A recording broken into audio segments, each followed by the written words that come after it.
Got a 5-reason list for you on why people sell their guitars. Let's talk about it, dig into it, maybe convince you not to do it. Stay tuned.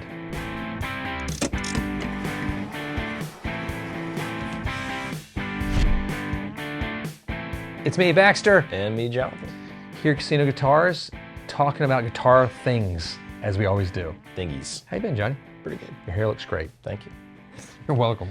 Freshly groomed. It has been freshly hemped. So all of us buy lots of guitars, right? Sure. We often end up selling these guitars. Sometimes. Shouldn't do that. I like to keep on all guitars. It's a problem. I shouldn't do that as much either. We're sort of opposite in there. That although I haven't sold a guitar in quite a while, so. No, we buy and we hold. I'm bored. That's how I was taught with like investing. Just buy and hold. Buy a good conservative blue chip stock and just hold on to it. I never got in that crypto stuff. But we wanted to kind of break into some of the reasons on why people do sell their guitars. Besides obviously having to pay rent, needing money. That we're pretending that doesn't exist. Okay? Can we do that? Because that's usually the reason to do that, to pivot into another guitar. We all know that. That's the obvious thing. But let's break into the qualities of the guitar that might make you not really want it. Number one, the sound. No. This thing sounds horrible. Sell it. Done. I don't like it. It's not doing what I thought it was going to do. Why does the Stratocaster sound so chimey? I mean, yeah. Because that's what they sound chimey.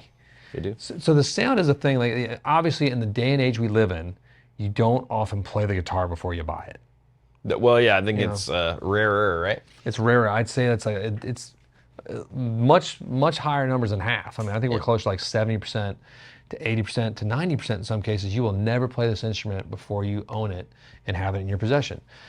And sound, and this is going to be the common theme you're going to see. Sound can be changed a little bit. You know, pickup height is a thing that can be adjusted really easily. And knowing what the main thing though is knowing an idea of what this guitar is going to sound like. Well, I mean, you know, knowing what it's supposed to sound like. I think, right, like if you buy a guitar and you go home and you just plug it into your stuff and you don't change anything and you don't take a minute to kind of figure out how it might work differently, you probably will be disappointed. Well, yeah, and if you're like a metal, hardcore, progressive guitar player and you bought yourself a Telecaster, it might not be the right fit for you. Like I don't like this, but I love the way it looks, but I don't like the way it sounds. And like it's not going to sound like an Ibanez or a PRS or anything that's going to have the humbucker sound at all. We just have to know that first off. I mean, besides the obvious fact that the Telecaster is the right guitar for everyone. That is not true. It's perfect in every way. But no, you're exactly right. Don't mind the train. Okay, number two. The train. This one sort of sits in the same category in a weird way. The look. The look of the guitar can often be something like, it wasn't quite what I wanted.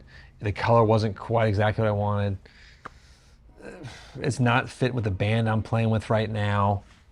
It could be any of those things, right? It could be just like you brought something because it was trendy, and now you're kind of over it. Sort of like, your Jinkos in the '90s. You're probably not going to buy those same pair of jeans. Now, you know what I mean? Well, now they're coming back. Now the ladies are wearing them. And again, that's something I say. I say hold on to it just in case, though.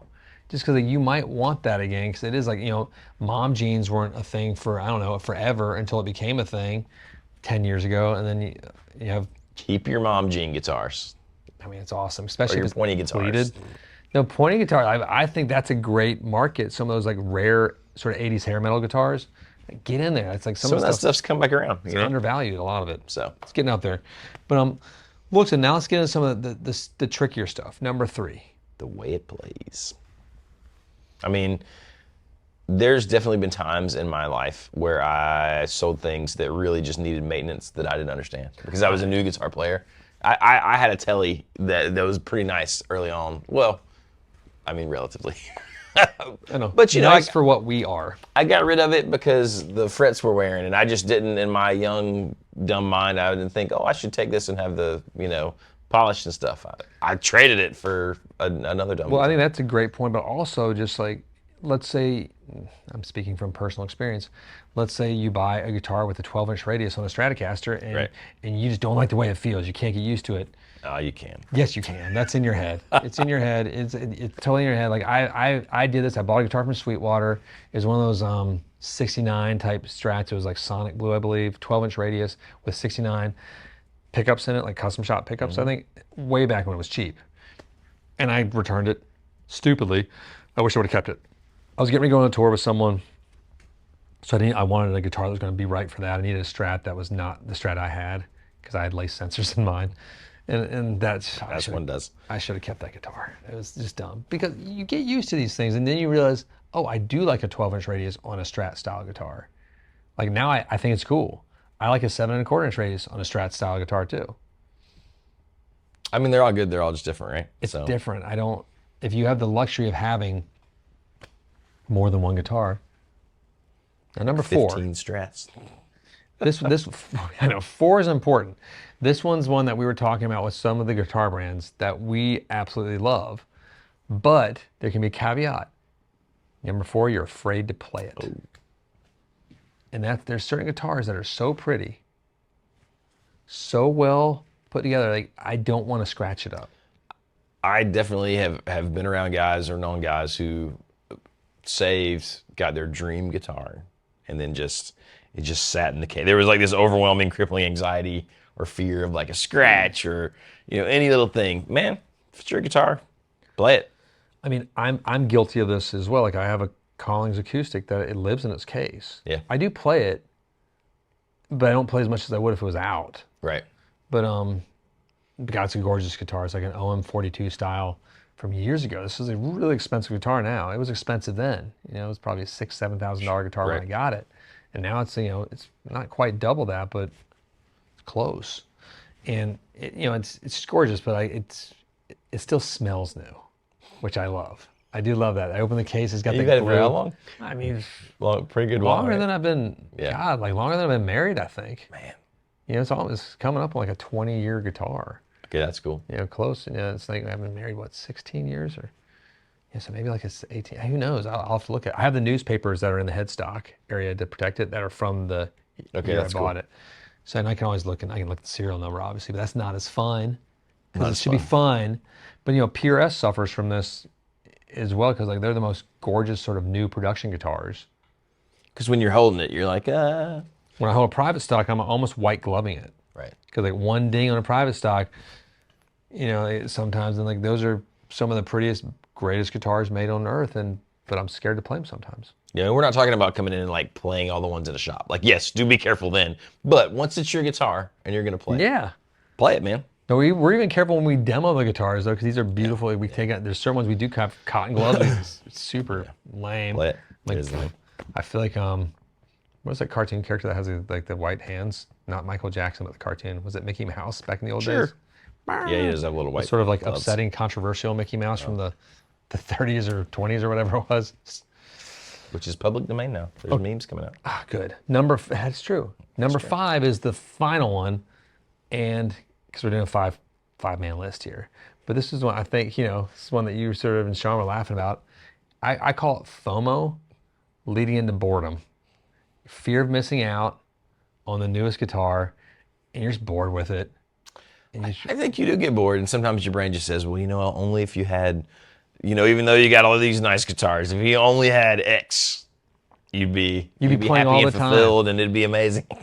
Cancel that idea entirely right now. It doesn't exist. You're always wanting new guitars. Always. Guitar acquisition syndrome, it never stops.